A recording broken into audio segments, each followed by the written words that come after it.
war and interest rates. If you're in real estate, if you're a loan officer, if you're a lender, maybe a realtor, that's kind of the question we're getting. Hey, Kenny, what do you think is going to happen with interest rates because of this war, right? Everybody always wants to say, what are going to happen to interest rates because of this? What's going to happen because of this, right? So I went back and I was like, well, why don't we take a look at what happened over time with the war to see when rates went up, when rates went down, why they're up, why they're down in 2026. Is this a war? Is it not? I don't really know, but I can tell you that our men and women are fighting and it looks like a war to me. So let's just assume we're going to call this a war. I know some people are probably saying this is not war, but it looks like we're in a war. And I think what's frustrating for a lot of people in our business is rates have obviously taken a long time to come down. Sometimes they come down, then they get pushed back up, then they come down and get pushed back up. But what's really frustrating is the reason why a lot of rates got pushed back up is because of data. And that data could have been from inflation. That data could have been from jobs. And as we look back over time, the jobs report in 2025 was total crap. We only had 180,000 new jobs. The year prior to that, they overestimated 1 million. The year prior to that, 1 million. So a lot of the rates that didn't come down or didn't land where we wanted them to, it's because data was incorrect. Inflation, I don't know, it seems like a mixed bag. You can't get it right, you can get it right. But look, I live in the real world just probably like you do. So before this war we went into, forget gasoline right now. We all know, I've talked about it many, many times. If you watch my stuff over and over, the cost of the burrito from $5 to $15, the cost of eating out, the cost of traveling, the cost of gas, the cost of energy. I've told you small businesses are dealing with the cost of utilities, the cost of rent, the cost of labor, and the cost of insurance has gone way up. So there's just many, many factors going on. But right now, today, we're focused on the war, and this has pushed interest rates up. And why? Because sometimes, typically, war creates what? Uncertainty. And uncertainty, investors tend to plow into treasuries, into basically things that they know aren't going to be volatile, and that would help interest rates to go down. But in this case, right before we decided to bomb the hell out of Iran, the 10-year treasury finally reached under 4%, and we picked up some good pricing. We're pricing out, 30-year fix with no points under 6%. Now that has gone back the other way. Depends on your scenario, right? Costs, all that, it could still be there. But the point is that the interest rates went up. What's even more painful is that we got a terrible jobs report last Friday. And why it's painful is because a lot of us have not been buying the jobs report, not believing it's that great. I mean, we just came off a year where it was 180,000 new jobs. We can say whatever we want. It's terrible, okay? I went back from 2015, 15, 16, 17, 18, 19, whatever. We average about 2 million new jobs per year. That's the data. We're looking back. So it's probably been finalized, and that's what it is. Obviously, COVID, ups and downs, forget that period because that's not normal. Coming out, still not normal, but now we're kind of getting into some normalcy, and I guess we're not because now we're at war, and we're still dealing with inflation and overspending and too much debt and yada, yada, yada, right? But what's frustrating is if it was not for this Iran war, and I'm going to go out and make a speculation here and a guess, is that the 10-year treasury has really been tied, and why it has not come down, in my opinion, is unemployment is always going to bring rates down faster, because if unemployment rises up and people are losing their jobs, they can't afford their bills, and the economy is going to go to crap, and the feds are going to start cutting rates, lowering rates, doing whatever they can do. But the 10-year treasury finally slipped under 4, which is great for us and our business. Everybody's getting excited. And then we'd had that jobs report. And I'm just making a prediction here, but the 10-year treasury under 4, that's signaling inflation's kind of calming. And then we had a shitty jobs report. I think we would have pushed rates down even further. Maybe an eighth better, a quarter better. I mean, we would have been really in a great spot. But now we got this war thing. And so interest rates have gone back up. And everybody's like, Kenny, what do you think is going to happen? Well, I can't predict anything what's going to happen because I just write a book and I'd be out of here. But what I can tell you is that if this is long-lived, short-lived, those are two different paths. Obviously, if it's short-lived and we bomb the crap out of them and we go in there and do our job and say, we're out of here, and things calm back down, which I don't see how that's going to happen this quickly, but let's say that is a hypothetical. Interest rates could go back down and calm down and potentially go lower than they were when they were lower before, because the economy is not doing so well. Jobs market's not doing well. Inflation does seem to be cooling besides this. Now this just spiked it back up. It was. I know we still, trust me, I'm with you. Things still seem expensive, but overall, it's not the 9% inflation we had before. And then also, the consumer is slowing and the economy, just things like that, the uncertainty. So things are slowing, slower and slower, and rates go lower and lower, and then we're going to have a new Fed chairman coming in. The other thing is this war drags out. We keep spending more money. Oil remains higher. So if oil's higher, the cost of everything goes up. Why? Because you need fuel to go deliver something. You need fuel to make something, right? We all know. Just use your common sense of every automobile, every plane, every machine, all these things, whatever it is, they run off energy. A lot of energy is fuel from fuel. So it costs more money, right? Maybe I'm wrong there. But anyways, so I will give you my prediction at the end of this video. But before I jump into the wars and going through, which is interesting to see, because see how what we think happens here is, if we've never met, my name is Kenny Simpson. I focus on 1 or 4 unit properties. That means if you want to buy or refinance,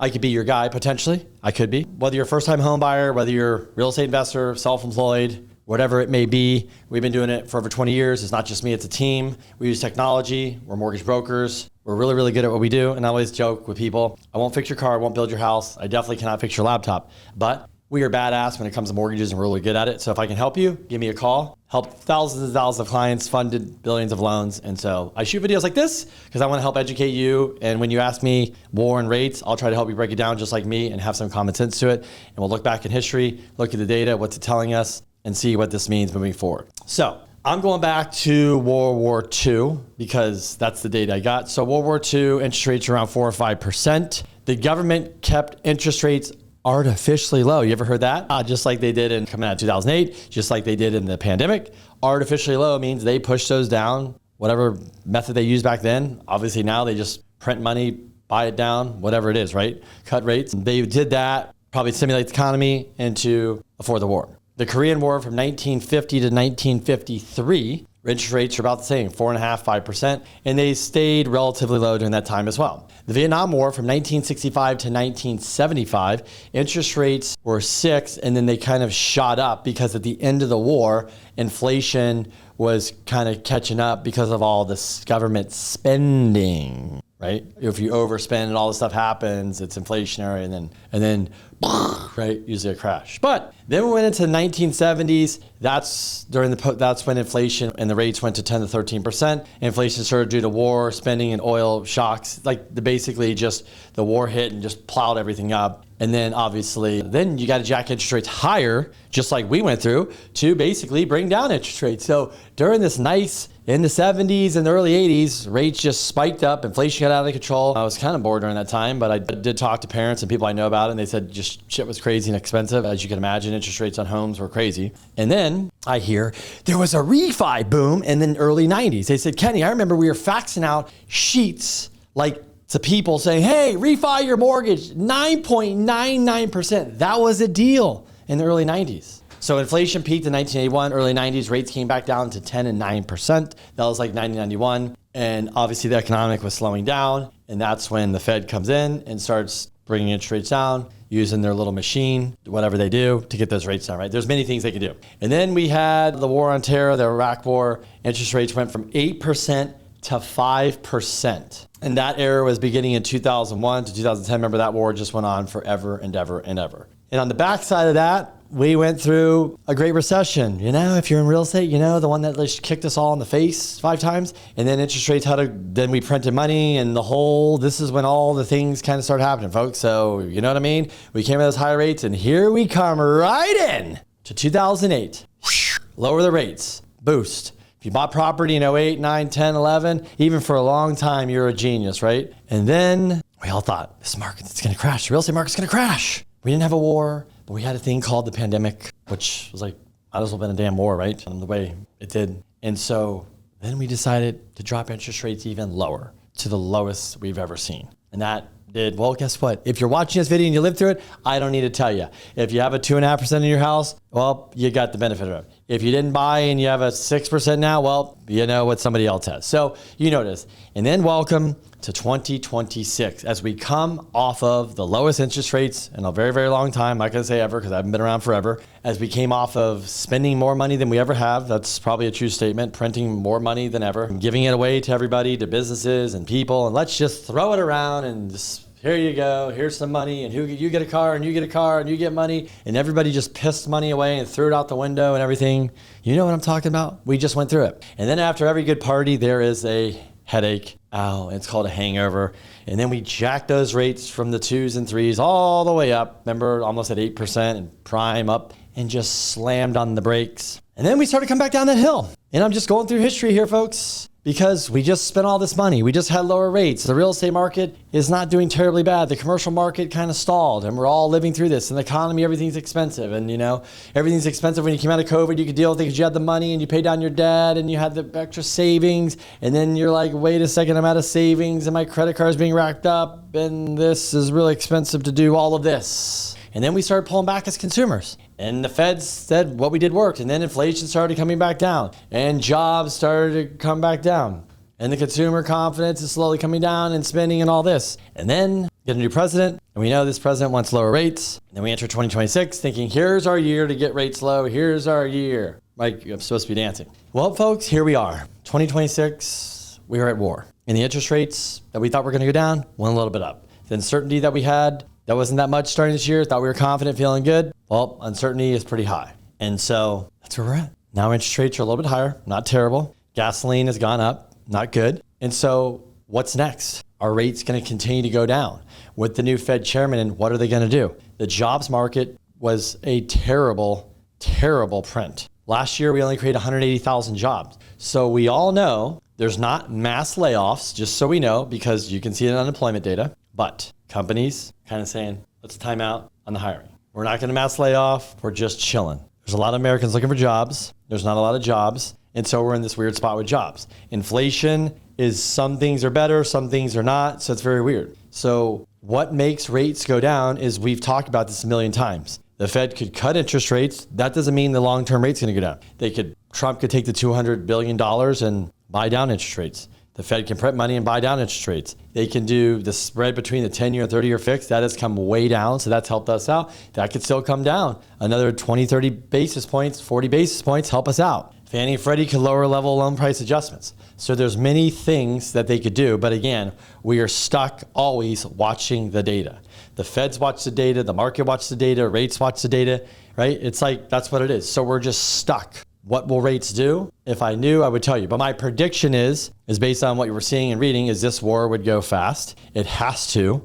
Why does this war have to go fast? Because you are blocking a big shipping lane where many, many big countries that have a lot more people than the US, one like China, they need oil to survive. They have about 21 days where they start going, okay, what are we doing here, right? And then after that, they're going to start panicking. So many countries around the region are all putting a lot of pressure on Iran. The oil is what we need to survive, like we mentioned before, in this world. And so something has to happen here. So hopefully my prediction is this war comes to an end quickly. I'm not sure what that means and who would take over and all that. Is there going to be aftermath and aftershocks and things like that? Sure.